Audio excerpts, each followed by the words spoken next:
The Galactic Combat Academy was a place where the best fighters from every known planet came to train and learn. It was a huge place made of metal and light with tall towers that seemed to touch the sky and giant gates that opened only for the strongest aliens of all shapes and sizes walked its halls. There were tall ones with glowing eyes, short ones with sharp claws, heavy ones that moved like tanks, and quiet ones that floated without legs. Each one had trained for years to earn a spot. At this academy, they had all passed tests of strength and speed and skill. This was not a place for the weak or slow or soft. It was a place for warriors, and that is why when the humans arrived, everyone laughed. There were 6 of them, all wearing matching black and gray uniforms with a small Earth symbol on the shoulder. They walked in a group, heads high, eyes forward, but everyone could see they were nervous. They were shorter than most of the other students. They were thinner. Their arms looked too small, their skin too soft. They had no claws, no armor, no horns, no tails. They looked like they would fall apart if someone pushed them too hard. Whispers started right away. Voices rose like wind around them. Aliens spoke in their own tongues. But even when the humans could not understand the words, they knew they were being mocked. Some voices said they looked like prey. Some said they must have bribed someone to get in. Some laughed out loud and pointed at them like they were a joke. One alien with 4 red eyes and arms like stone said loudly, "Why are the monkeys here? This is a combat school, not a zoo." Another alien, a tall blue one with long legs, laughed and said, "Maybe they are here to clean the halls." The humans said nothing. They kept walking. Some clenched their fists. One looked down at his feet. Another looked like he wanted to turn around and leave, but one of them stayed calm. He walked at the back of the group. He had short brown hair and dark eyes and a strange look on his face. He was not scared. He was not angry. He was smiling just a little, like he knew something no one else did. When they reached the main hall, the lead instructor stepped out. He was from a warrior race known as the Terek. His body was thick and gray like a mountain, and his voice was deep enough to shake the floor. He looked down at the humans like they were ants. He raised one thick finger and pointed at them. "So, these are the new Earthlings. I hope you know what kind of place you have come. So we do not teach politics or poetry here. We teach combat. We teach survival. We teach war. Only the strong make it through." One human stepped forward and said, "We understand, and we are ready to train." The instructor snorted like a beast, "Ready to train? I hope you are ready to bleed, because here we do not use toys or tools. We fight with our bodies. We fight with our minds. And I have yet to see a human fight without some kind of weapon in their hand." The crowd behind the humans burst into laughter. Again, some slammed their fists into the ground. Others pointed and made faces. It was a storm of noise and mockery. The humans stood still, all except the one at the back. He was still smiling. The instructor waved his hand and turned away. "Take them to the beginner level. Let us see if they can even punch without hurting themselves." The humans were led through a long metal corridor that echoed with every step. On the walls were pictures of past champions, all aliens, all strong, all proud. No humans reached their quarters, small rooms with metal beds and simple lockers, no windows, no decorations, just what they needed to survive. They dropped their bags and sat on the edge of their beds. No one spoke for a minute. Then the one with short black hair spoke. His name was Elias. "They hate us already," he said. Another one nodded. "Of course they do. They think we are weak. Maybe we are," said a third voice. "I saw the training schedule. Some of the drills look brutal." Silence again. Elias looked at the one who had smiled the whole time. "Hey, Jalen, why were you smiling back there?" The others looked at him too. Jalen leaned back on the bed, his hands behind his head, his eyes half closed, still smiling. "Because they are wrong about what Elias asked about us, about humans. They think we can only fight with guns and armor, but they do not know what we have trained for." Trained, or said another. "Back home, back on Earth, I trained under a man who never used a weapon. He could take down 5 men twice his size with just his hands. He taught me that the strongest weapon is the one that thinks." The room went quiet. "Do you really think we can beat them, Jalen?" He looked at them. "Not now, but soon. If we watch, if we learn, and if we wait, they will never see us coming later." That night, the new students gathered in the central hall for orientation. The room was filled with hundreds of trainees from across the galaxy. Some had arms that glowed with energy. Some had legs like cannons. Some could fly. Some breathed fire. The humans were the smallest group. They stood near the back, trying not to be noticed. But that was impossible. The aliens made sure of that. They stared, they whispered, they laughed. The headmaster, a huge floating being made of crystal light, welcomed everyone and spoke of glory and honor and strength. Then the instructors took turns introducing the courses. There were classes on hand-to-hand combat, classes on alien martial arts, weapon training, battle strategy, survival in space, and real-time combat simulations. One Instructor, a tall beast with a face like a shark, said some of you may not survive. That is the truth. Only the strong will earn the mark of the warrior. After the speeches were over, the students left in groups. The humans walked quietly. They could feel the eyes on them. They could feel the weight of doubt and mockery back in their quarters. They sat in silence. Some were angry, some were nervous, some were scared. Jalen sat with his back against the wall, still smiling. Let them laugh, he said, because when the time comes, we will be the ones standing, and they will be on the ground. The others looked at him, some with hope, some with doubt, but something about the way he said it made them feel a little less alone. And as the lights dimmed and the academy grew quiet for the night, somewhere deep in the training halls, one of the instructors was watching their files. He paused at Jalen's profile, then looked again. Combat score, very high, no weapons used. He frowned, and for a brief moment he wondered if maybe, just maybe, they had made a mistake about the humans. The sun above the training grounds was not like Earth's sun. It was colder, but brighter. Its light made the metal walls shine like fire. The sound of alarms rang out across the campus, waking every student in their rooms. It was time for the first day of real training. The humans rose from their beds, slowly, each of them silent, each of them knowing what waited for them on the other side of the door. They followed the path to the central grounds where other alien students were already lined up in rows, tall creatures with horns that shimmered under the light, monsters with steel arms and glowing veins, slender beings with scales that changed color as they moved. Every one of them looked strong, every one of them looked deadly. Today, humans entered, 6 of them, no horns, no claws, no glowing skin, no armor, just plain uniforms and tired eyes. As they passed through the crowd, voices started again. One alien said they looked like children lost on a battlefield. Another said they were here to be used as training dummies. Laughter followed, loud, cruel, without kindness. Elias walked with his eyes down. Lena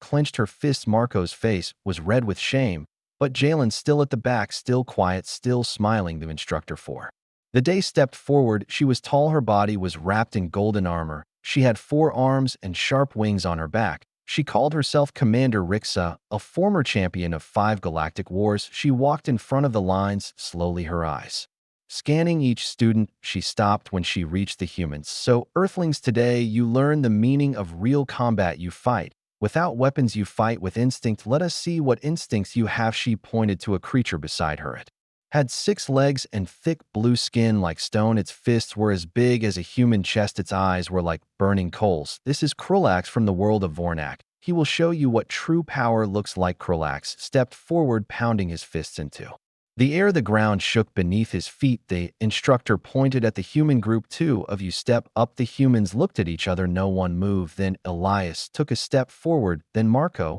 They both stood in the center of the circle facing Krulax. Fight began with a loud signal from the commander. Krulax moved like a machine, faster than they expected. He struck Elias first, not hard, but enough to knock him down. Then he turned and grabbed Marco by the shirt and tossed him across the ring. The crowd cheered, aliens laughed, and shouted. The humans on the ground groaned. Krulax stood tall and raised his arms, mocking them. The instructor nodded. Once weak, she said, untrained, unfit. Maybe this was a mistake letting humans in. She turned back to the crowd. Any other humans feel brave? The 5 remaining stood still, eyes full of shame, except one. Jalen stepped forward, calm, no anger, no fear, just that same strange look, that small, quiet smile. I will fight, he said. The instructor raised an eyebrow. Do you think you are stronger than the ones already on the floor? No, said Jalen. I just fight differently. The crowd laughed again. Krulax laughed too. The whole ring seemed to shake with amusement. Even some of the humans looked at Jalen with worry. Commander Rixo waved her hand. Very well, step into the ring. Jalen walked slowly, each step sure and quiet. He stood in front of Krulax's, hands at his sides. No stance, no guard. Krulax growled, you are not even ready to block. Jalen just tilted his head slightly. Maybe you are not ready to miss. That made Krulax snarl. He charged 1 step, 2, his fists flying forward, but Jalen was not there. He slipped left light as air. Krulax missed. The crowd gasped again. Krulax swung again. Jalen moved, no power, no speed, just perfect timing. Then Jalen struck 1 hit, not strong, but placed just right below the ribs. Krulax stumbled back, his eyes wide again. Jalen moved again. He struck 1 on the shoulder, 1 to the leg. Krulax growled louder, tried to grab him, tried to smash him, but Jalen was never where the blows landed. The aliens stopped laughing. The instructors leaned forward. The other humans stared with their mouths open. This human, this small, soft human, was dancing around a creature 3 times his size. Then Jalen stepped In one last time, a sharp move, his hand hit Krolax's neck, not to harm, but to unbalance. Krolax fell hard face first. Silence. No one cheered, no one laughed. Jalen stepped back, looked down at Krolax, then looked at the instructor. I am done, Commander Rixa. Blinked once, then again. What is your name? Jalen from Earth. What style is this? She asked. It has no name, he said. It is just human. The crowd was still frozen. Some began whispering again, but not with laughter this time. Jalen turned and walked back to the group. Elias and Marco were now standing. They looked at him like he had turned into something else. You knew he was that good, Elias whispered to Lena. She shook her head. I had no idea. From the side of the ring, an alien with silver skin tapped on a screen, replaying the moment again and again. The way Jalen moved, the way he struck, the way he never looked worried. Another alien stepped beside him. That human, he could kill us all if he wanted. No, said the silver one, he could make us kill ourselves. Trying to hit him back in the dorms that night, the humans sat together for dinner this time. They were not hiding, they were not afraid. No one laughed at them. Now no one mocked them in the hallway. Aliens gave them space. Aliens looked at Jalen with quiet eyes, not respect yet, but fear and curiosity. Elias leaned toward Jalen and asked, where did you learn to move like that? Jalen was drinking water slowly. He put the cup down and said, my grandfather, he trained me since I was 7. He always said, let others bring weapons, you bring silence. The group nodded, not understanding everything, but feeling something shift inside them. Maybe they could do this. Maybe Earth did belong here. Later that night, in a dark chamber, far from the training hall, several instructors gathered. They watched the footage again. They froze it at each move. They measured the angles, the distance, the speed. He should not be able to do that, said one. He did, said another. Do we keep him in regular class? Asked a third. No, said Rixa. Let him stay. Let him show us what else humans are hiding. And across the galaxy, in a council room filled with shadows, a signal was sent. Data from the academy. The file marked urgent. One line stood out on the report. Human student Jalen, non-standard combat level, potential threat, recommend observation. But Jalen, back in his room, lay on his bed with his hands behind his head, still smiling. He was not thinking about the fight or the attention or the whispers. He was thinking about what came next, and the next and the next, because this was just the beginning. The next morning came with red skies and a low hum across the academy halls. It was the sound of challenge day. Every few cycles, the Galactic Combat Academy held public matches for students to show progress. Sometimes it was for rank, sometimes for pride, sometimes just to settle scores. That day, the arena seats were full. Hundreds of alien students filled the stands. Instructors lined the upper rails. Drones flew overhead to record and project the fights onto the big wall screens. In the middle of the arena was the pit, round, flat, and scorched from past battles. No weapons allowed, no armor, only skill, only instinct. The humans were told to sit near the front row. That was not normal, but today was not normal. No one laughed when they walked by. No one whispered jokes. Eyes followed Jalen with quiet care. Some tried to act casual, but their heads turned every time he moved. Elias leaned over and whispered, they are watching us now. Lena nodded slowly, more like watching him. Jalen sat still, his hands on his knees, his gaze on the pit, like he was listening to something no one else could hear. Then the first match began. 2 massive aliens entered the ring, one with long spiked arms and another with a shell like a mountain. The fight was loud and wild. Each blow cracked the air. Dust and sweat filled the ring. The crowd roared as the winner raised his fist. More matches followed. Students from distant systems showing speed and strength. There were flips, grabs, crushing kicks, and spinning moves that looked like dances of death. But even as the crowd cheered for each fight, eyes kept sliding back to Jalen. He was the question, the quiet storm. Then something changed.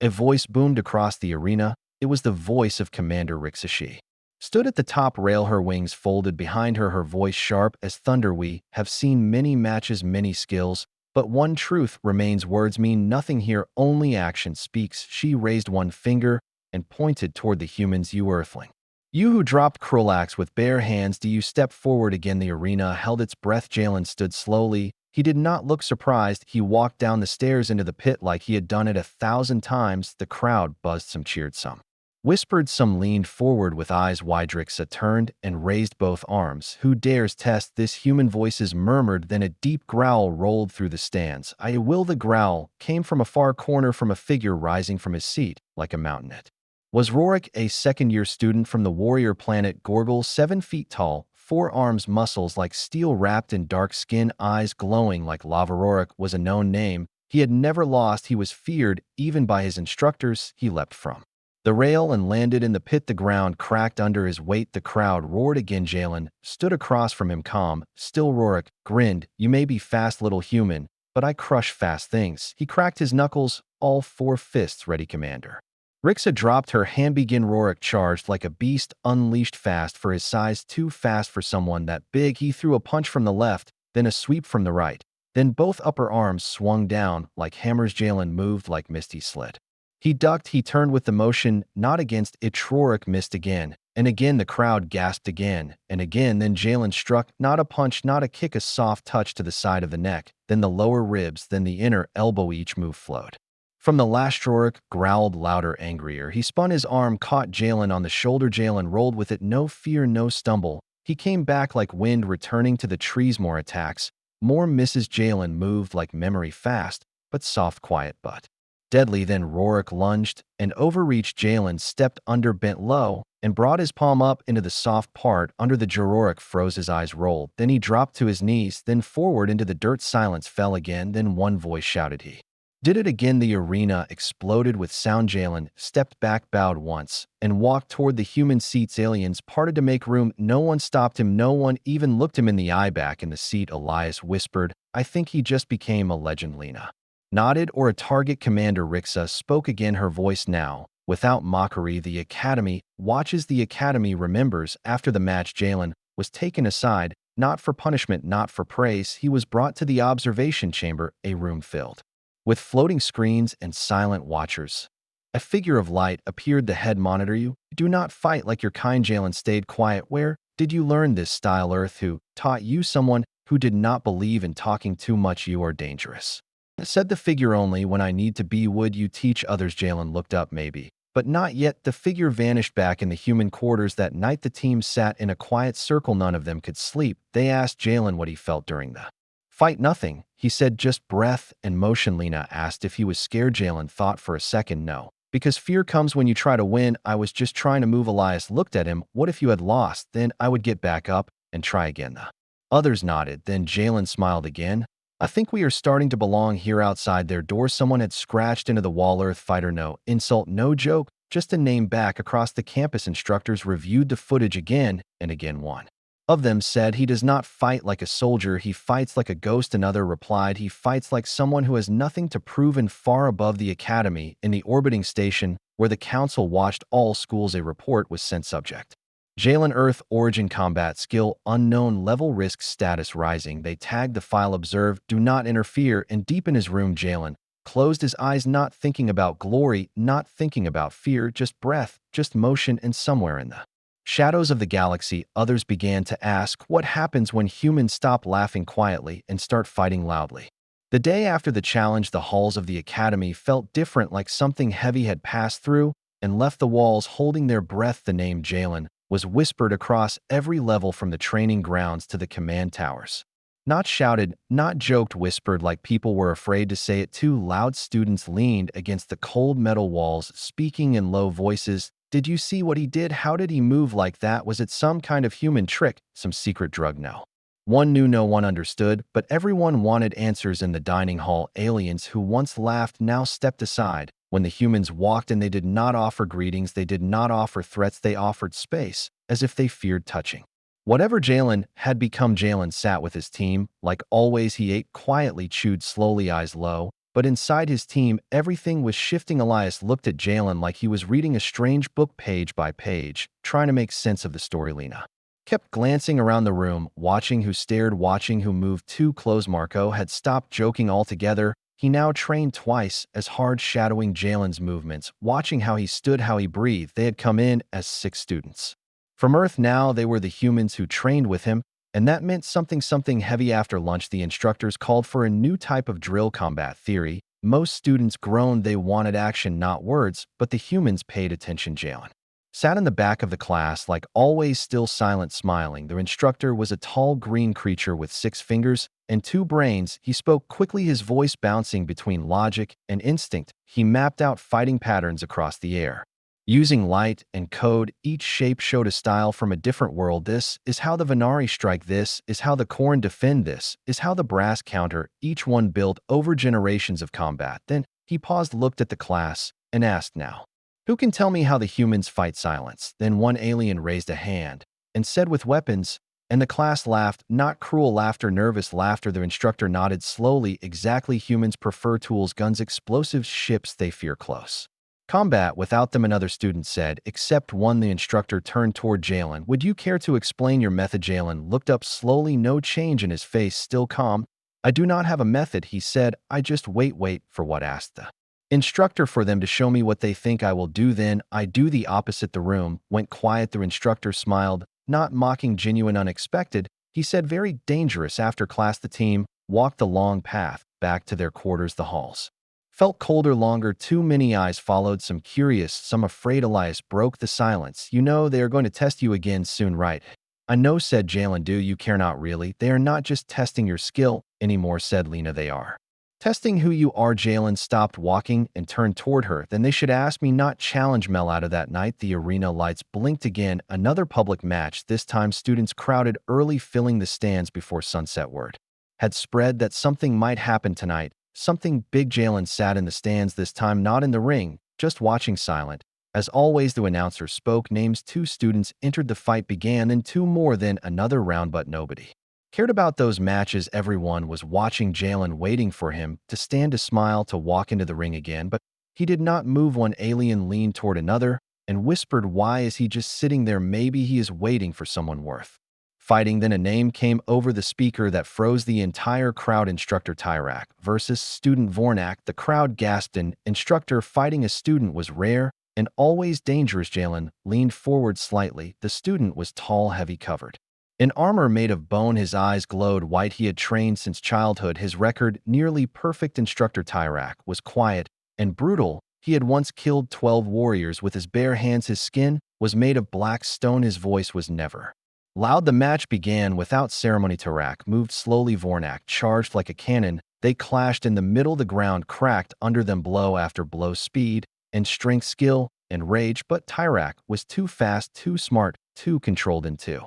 minutes it was over. Vornak was on the ground gasping, and Tyrak was barely breathing hard. The crowd stood in shock. Then Tyrak turned slowly and looked directly at Jalen. No words, no signal, just eyes. Jalen stood, walked down the steps, no hurry, no fear.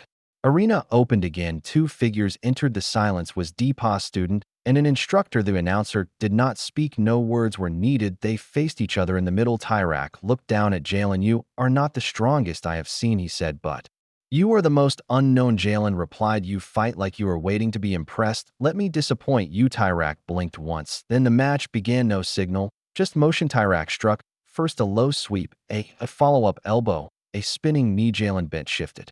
Let the attacks pass by like wind through leaves. He touched Tyrak's shoulder, a soft pressure redirecting. Tyrak turned, caught his arm, twisted. Jalen rolled, freed himself, landed in a crouch. The crowd leaned closer. Tyrak struck again, harder, faster. Jalen absorbed, moved, tapped, not fighting, guiding. Tyrak growled, you are not attacking. Jalen whispered, you are not making method. He struck a single move, palm to the center of Tyrak's chest. Tyrak stumbled back, not from power, from surprise. He raised his hands, paused enough. The match ended not with defeat, but with understanding. The crowd sat in stunned silence. Jalen walked away, back to his seat, back to his team. No smile this time, just breath. Later that night, a message was sent to the council. Subject, Jalen has now engaged and survived direct contact with instructor. Class, mental stability, high physical skill, unpredictable. Recommended reclassification to special tier and back in the human quarters. Elias asked what everyone else was thinking. Why did you agree to fight an instructor? Jalen sat on his bed, looked at the ceiling, because he wanted to know if I was real,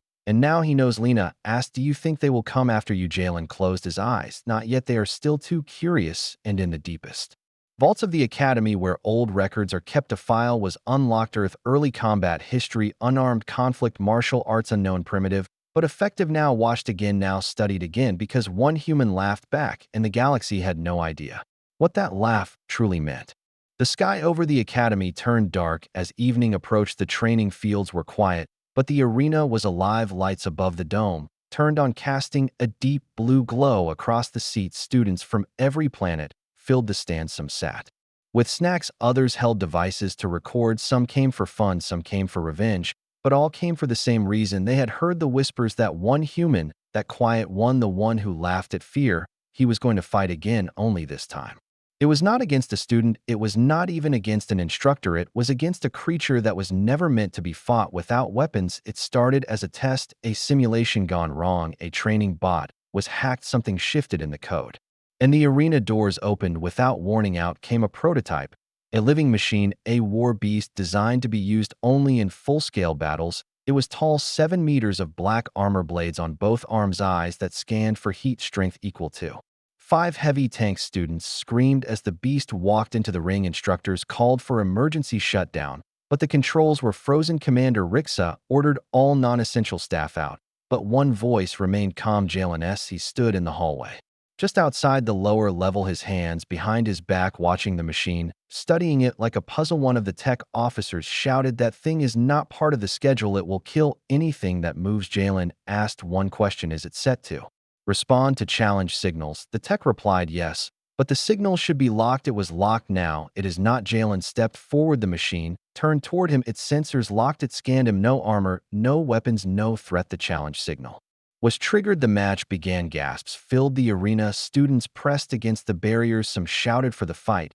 to stop. Others pulled out their cameras. They wanted to see it. The moment the human fell, but Jalen walked forward slowly, one step at a time. No panic, no fear. The machine raised its arms, blades extended, its motors whirred, its feet pounded the floor. It struck first, a slash meant to cut through steel. Jalen moved. He ducked under the blades, slid to the side, tapped the machine's leg just a touch. A test. He kept moving, circling, watching. The machine attacked again, faster, harder. It punched forward, its arm like a cannon. Jalen leapt, flipped backward, landed low. The crowd gasped. Elias gripped the rail. Lena stood frozen. Marco covered his mouth. "He is dancing," Lena whispered. "He is dancing with death." The machine roared. It switched attack mode. 4 blades. Now 2 high, 2 low. Jalen ran forward. Yes, forward. He rolled between the legs, touched the back of its knee, jumped, and spun away. The machine turned confused. Jalen was not where the patterns expected him to be. He stepped in again, struck twice, once on the lower joint, once near the sensor node. Still not fighting to destroy, just to learn. The instructors watched from above, some stunned, some whispering numbers and predictions. Commander Rixa said nothing. Her eyes locked on the ring. Then the machine changed tactics. It launched cables. They wrapped around Jalen's leg, pulled hard. He fell. The crowd gasped again, but Jalen twisted as he fell, used the force to spin, kicked off the wall, broke the cable tension. He landed on his hands, pushed off, and ran straight at the machine. It raised one arm to strike, but Jalen was already inside the swing. He leapt, grabbed the arm, climbed up the side of the machine, every step finding perfect balance. He reached the head, slammed his palm into the sensor node. Light sparked. The machine paused, but it was not done. It shook violently. Jalen was thrown backward. He landed on his back hard. The crowd shouted, "Get up!" Someone yelled, "Get up!" The machine raised its blade arm, brought it down fast. Dust exploded from the ring floor. Silence, then movement from the dust. Jalen rolled out, blood on his face, shirt torn, but eyes clear. He stood again. The arena shook with noise. Aliens shouted, some in fear, some in awe, some in languages with no words for what they felt. Jalen raised both hands, no fists, just open hands. He breathed 1, 2, 3 and ran forward. The machine charged at the last second. Jalen dropped low, spun, kicked the same spot he tapped earlier. The lower joint cracked. The machine stumbled. Jalen climbed again, this time faster. He reached the head, opened a small panel, wires inside. He reached in, not to rip, but to redirect. A twist, a pull, a snap. The machine froze, its lights dimmed, its blades retracted. It shut down. Jalen dropped to the floor again. This time, he landed on his feet. The arena lost control. Students screamed, chanted, shouted his name. Jalen, Jalen, Jalen. Elias jumped. Lena cried. Marco shouted with joy. The instructors stood in silence. Rixa whispered to no one, "That was not a fight, that was art." The tech officers rushed and scanned the machine. One said, "He did not destroy it, he reset it." Another said, "He fought the code, not the shell in the med bay." They checked. Jalen bruised ribs, scratches, no broken bones. He waved off the medicine, asked only for water, then sat with his team. "You almost died." Elias Sadie almost learned. Jalen replied, "How did you know where to strike?" asked Lena. "I listen. Machines talk even when they try not to." News spread fast across the academy, across nearby colonies, even across star systems. Clips of the fight played on every screen. A human with no armor, no weapons, no fear. The council called for full review. High alert level subject Jalen now marked as Tier 1 anomaly. Orders were sent to observe, to avoid conflict, to study. But Jalen, he just sat with his team, quiet again, smiling, not because he had won, but because he had shown them that even in a world of monsters and machines, a human with no blade, no armor, no name could still become a storm. The arena stood empty, now no more lights, no more crowds, only the faint smell of scorched dust and metal still hung in the air. Jalen sat alone at the edge of the arena floor. The ring where machines had once tried to break him was now quiet. His fingers traced the cracked lines in the stone beneath his feet. Each scar on the ground told a story, but none louder than the one he had written. Word had traveled faster than fire on dry leaves. The footage of his fight with the prototype was no longer just academy gossip. It was now the most watched file in the outer sectors. Messages flooded the comm towers from captains, from generals, from governors of distant colonies. They all wanted to know about the human. Some wanted to invite him. Some wanted to test him. Some wanted to recruit him, but others wanted to remove the threat before it could rise. Inside the academy, tension grew thicker. Each day, the instructors held private meetings. Council representatives arrived unannounced. Security droids patrolled more often. Rooms were swept for bugs. Students were asked to report anything strange, anything human. But Jalen said nothing. He trained each morning. He meditated at night. He laughed with his team, yet never once did he boast.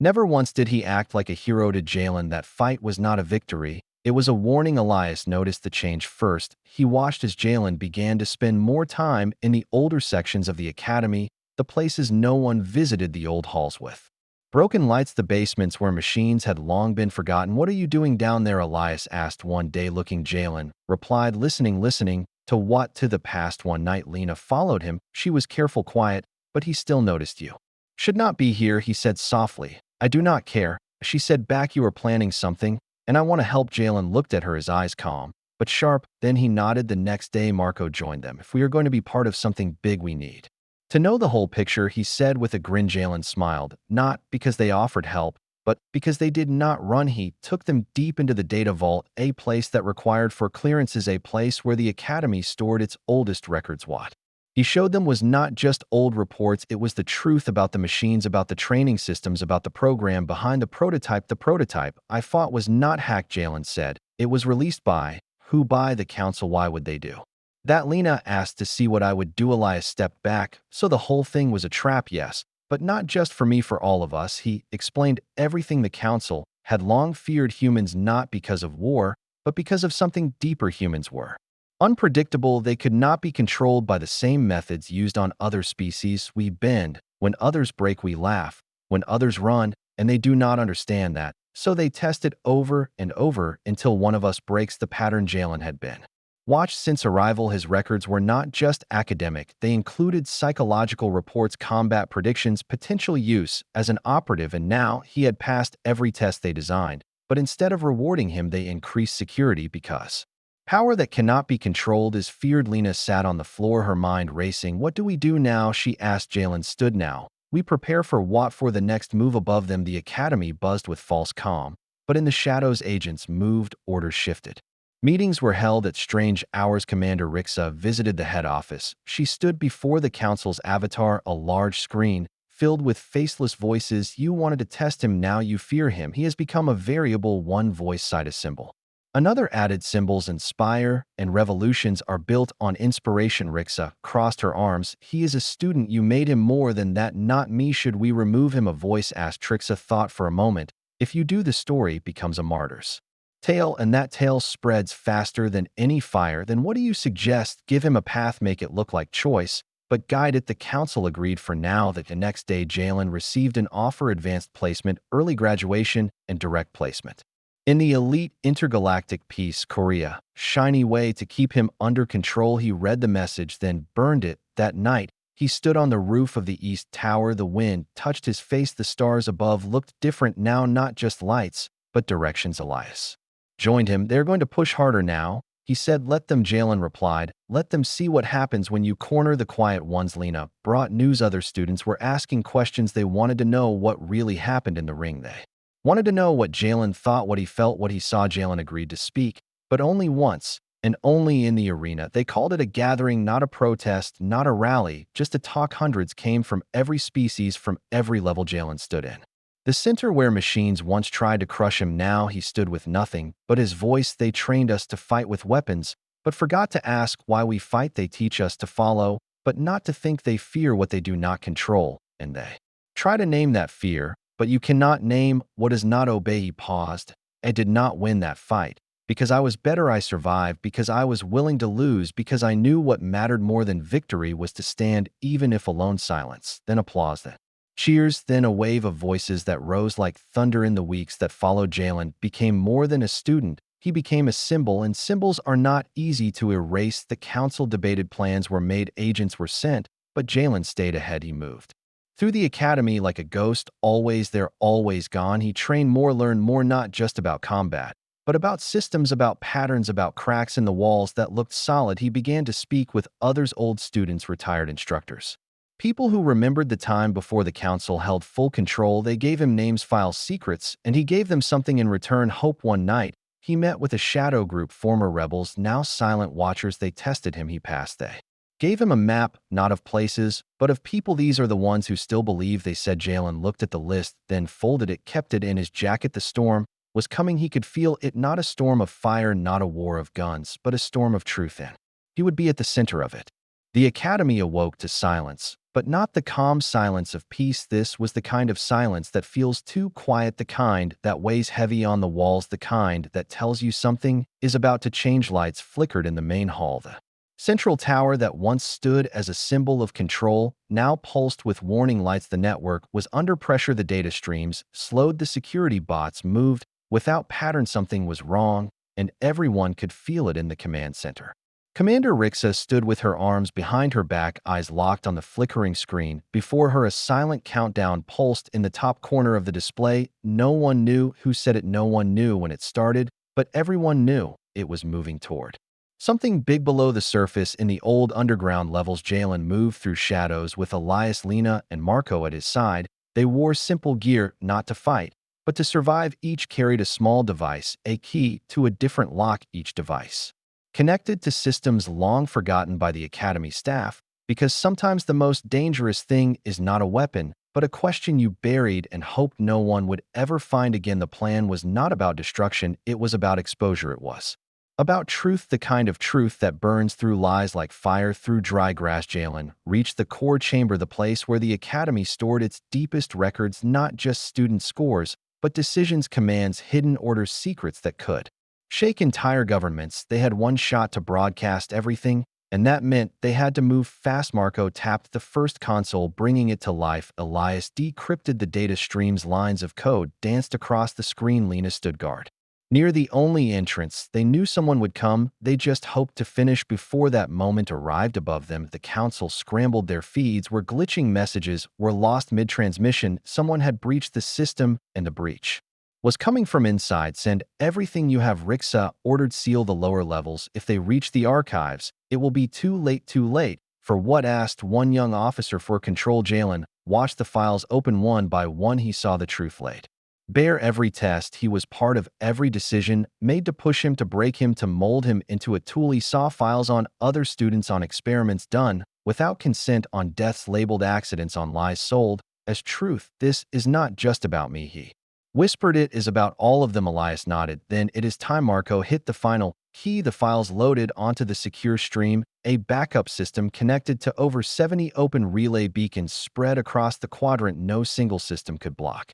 them all. Are we ready? Jalen asked. Do it, Lena said. The moment the data launched, an alarm screamed through the wall. Security bots dropped into the hall. Rixa arrived in full gear. Behind her, an entire squad of armed enforcers. She raised her hand. Jalen, Core, you are under arrest for breach of protocol, for unlawful access to secure data, and for destabilizing an intergalactic institution. Jalen turned to face her. The files are already out. You cannot stop them. You have no idea what you have done, she said. You think this makes you a hero? I do not care about being a hero, he said. I care about what is right. The room pulsed. A second wave of energy passed through the walls. The lights flickered, then dimmed. Rixa stepped forward. Do you think the galaxy will care about your little message? Do you think they will rise and fight?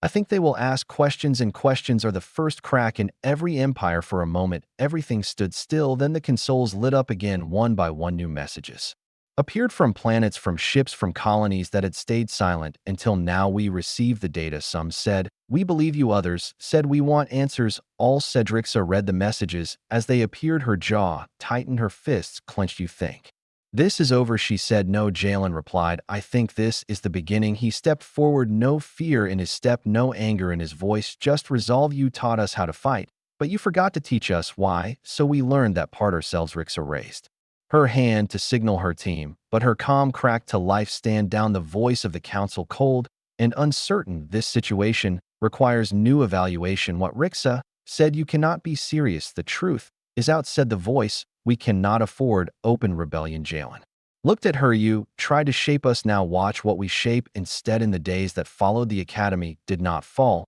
but it changed drastically. New leadership, new policies, open audits. Students were no longer trained to obey, but to think. Jalen declined every offer from political groups, from military divisions, from rebel factions. He disappeared for a while, moved between systems, helping quietly, teaching others to see. Lena became a voice for students' rights. Elias opened a network for truth sharing.